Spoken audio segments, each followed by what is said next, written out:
Our ground ginger is almost done. Okay, let's look at how it is. Just look at the color. So the next thing is we'll add our honey, any amount that you want.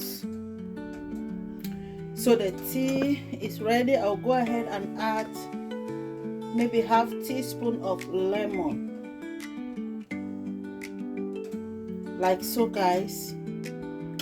That one is, this quantity is enough for me. If you want more, you can add more.